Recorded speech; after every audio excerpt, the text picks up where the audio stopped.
Pernah nggak sih kalian kepikiran gimana kalau tiba-tiba nanti internet itu mati? Pasti kita semua panik kan? Kita nggak bisa ngehubungin banyak orang, kita juga nggak bisa belajar, nggak bisa kerja, dan kita mungkin bisa kehilangan banyak uang kita.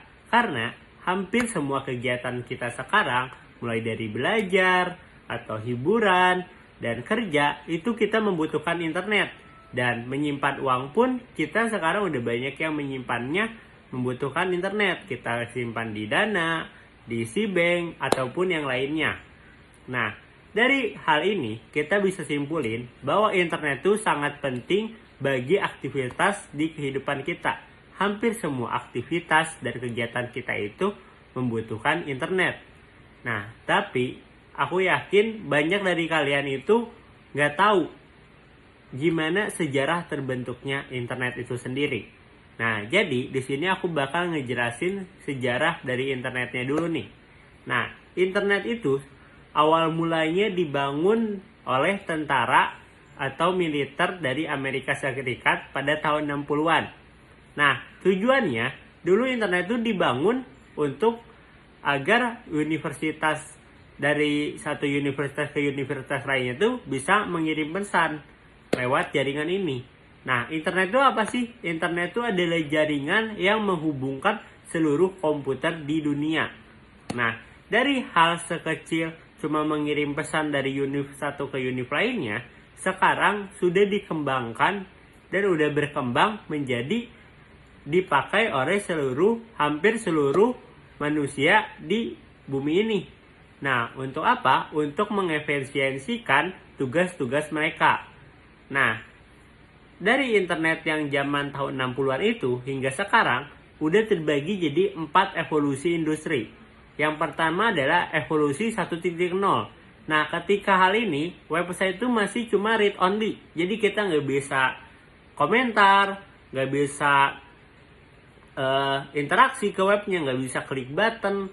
Kayak sekarang kan udah banyak web yang klik button, terus bisa interaksi, bisa ada animasinya lah, terus bisa komentar. Nah, kita nggak bisa. Dulu tuh cuma read only, jadi kayak cuma teks doang, pesan teks, nggak ada animasinya, nggak ada apa. Nah, itu industri 1.0. Nah, naik lagi nih ke industri yang kedua, yaitu industri 2.0. Nah, sekarang websitenya tuh udah mulai interaktif. Banyak aplikasi-aplikasi yang muncul di era ini, yaitu kayak YouTube yang kita pakai sekarang, Instagram, Facebook, ataupun yang lainnya. Nah, sekarang websitenya udah mulai interaktif nih. Kita bisa komentar, kita bisa nge-create sesuatu, kita bisa interaksi di dalam apps-nya. Nah, inilah industri 2.0. Nah, lanjut ke industri 3.0. Nah, di industri 3.0 ini udah keluarlah yang disebut AI atau Artificial Intelligence. Ini lebih efisien lagi kita. Kita tinggal nyari data nih. Kayak aku nyari materi ini, aku bilang ke AI, tolong carikan awal sejarah internet terbentuk. Keluarlah nih narasinya, teksnya.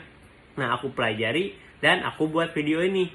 Nah, AI dari industri 3.0 ini, AI itu udah sangat banyak lah untuk mengefisiensikan suatu aktivitas-aktivitas kita tadi jadi lebih efisien. Nah, lanjut nih ke era 4.0. Nah, kita tuh sekarang di era pertengahan antara 3.0 mau ke 4.0. Nah, di 4.0 muncullah Web3 yang basisnya tuh blockchain. Nah, jadi kalau pakai blockchain ini datanya tuh terdesentralisasi, atau bisa juga disebut kita datanya itu transparan, track recordnya itu jelas. Jadi misal aku transaksi pakai blockchain ini, aku kirim uangnya ke orang B, terus orang B kirim ke orang C, itu tuh datanya bisa di track, bisa kelihatan. Jadi data sistem keamanannya tuh udah di tingkat yang aman sekali lah, susah untuk hampir nggak mungkin untuk dihack tuh untuk sekarang tuh bisa disebut nggak mungkin ya, tapi nggak tahu ke depan. Nah, lanjut nih, kan tadi kita udah ngejelasin evolusi industri internet. Nah, sekarang apa sih infrastruktur dari internet ini sendiri, apa yang dibutuhin. Nah, kita pasti butuh jaringan ya. Jaringan kayak jaringan 5G, 4G, 6G, jaringan internetnya. Nah, sekarang tuh kita udah di era jaringan 6G, tapi belum tersebar luas. Mungkin yang udah tersebar luas tuh 5G dan 4G ya. Tapi 4G juga cuma di daerah-daerah tertentu. Nah, jadi sekarang udah meningkat banget nih. Kayak dulu 5G kita kecepatan internetnya mungkin cuma 100 MB per detik. Nah, naik nih ke 5G yang udah 1 GB per detik. Jadi kita kalau ngedownload yang 100 GB tuh paling hitungan menit. Nah, sekarang di 6G tuh bisa lebih cepat lagi. Mungkin kita ngedownload apps yang 1 TB atau 100 GB itu udah kayak paling hitungan detik atau menit lah pakai 6G ini. Jadi evolusinya tuh semakin cepat. Terus juga ada cloud. Cloud tuh kayak penyimpanan tapi bukan di HP kita. Penyimpanannya kayak hal yang kita sering pakai tiap hari yaitu Google Drive. Jadi kita simpen, tapi kita aksesnya bisa pakai HP mana aja asal ingat nih email dan akunnya. Nah, itu salah satu dari infrastruktur digital. Nah, gimana sih sekarang perkembangan teknologi ke depannya? Kalau disebut perkembangan tuh banyak banget ya. Mungkin kita bahas beberapa, yaitu mungkin ada IoT. IoT ini adalah suatu benda yang terkoneksi dengan internet. Salah satunya tuh lampu. Lampu yang bisa kita ubah warnanya pakai HP. Nah, itu kan terkoneksi internet kan? Ataupun kayak kulkas nih, kalau yang kita sebut dia buka, itu buka sendiri. Nah, itu disebutnya IoT. Jadi si barangnya itu terkoneksi internet. Sekarang udah banyak, mulai dari mobil, lampu tadi, kulkas, dan banyak hal lainnya. Terus ada AI, Artificial Intelligence. Ini tuh udah kayak asisten pribadi kita ya. Kita nanya apa, dia bisa jawab semuanya. Mungkin hanya bentuknya sekarang di HP, tapi nanti kedepannya sekarang juga udah ada bentuk robotnya yang bisa kita ada fisiknya gitu. Kita bisa ngomong, suruh dia bersihin rumah atau apa itu bisa. Nah, AI. Terus juga ada metaverse. Metaverse tuh kayak kita kan kalau di IG tuh cuma kita megang aja dilihat HP ya, sosmed. Nah, kalau ini kita bisa lihat langsung nih masuk ke dunia digital, itu pakai VR. Nah, di dunia digital itu kita bisa gerak, bisa jalan, udah kayak kehidupan lain lagi tapi di dunia digital. Nah, itu pakai apa? Kita pakai VR ya, VR. Nah, terus mungkin yang sekarang lagi didesain nih sama dunia tuh ada quantum computing. Nah, quantum computing ini digadang-gadang atau udah diperkirakan ya. Diperkirakan tuh kecepatannya tuh cepat sekali.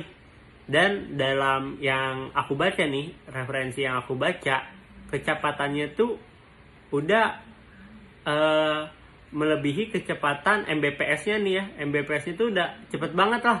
Jadi kita kayak itu mungkin kita download berapa tera tuh bisa sedetik aja. Nah, tapi quantum computing ini masih dikembangkan. Nah, diperkirakan juga kalau quantum computing ada, keamanan pun bakal ketat ya, dikembangkan lagi. Soalnya kalau quantum computing ada dan dibebaskan, itu kayak bank dan blockchain tadi itu bisa dihack dengan quantum computing ini, saking cepatnya. Nah, dari yang hal-hal yang aku jelaskan tadi, berarti kan internet itu sangat penting ya. Dan kalau kita lihat ke depannya, mungkin 20 tahun, 30 tahun lagi, kita nggak bisa nih ngebayangin gimana sih internet ke depannya saking cepatnya perkembangannya tadi. Dari tahun 60-an hingga sekarang tuh cuma berapa tahun, tapi segila itu gitu, secepat itu. Nah, maka dari itu, kita harus tetap beradaptasi dan kita harus belajar terus adaptif terhadap teknologi yang baru. Dan kita juga harus pakai hal-hal ini untuk hal yang positif. Mungkin sekian dari saya tentang materi penjelasan internet ini. Nama saya Zaki Syabandi Gibran dengan NIM 12570500086. Wassalamualaikum warahmatullahi Wassalamualaikum warahmatullahi wabarakatuh. Terima kasih.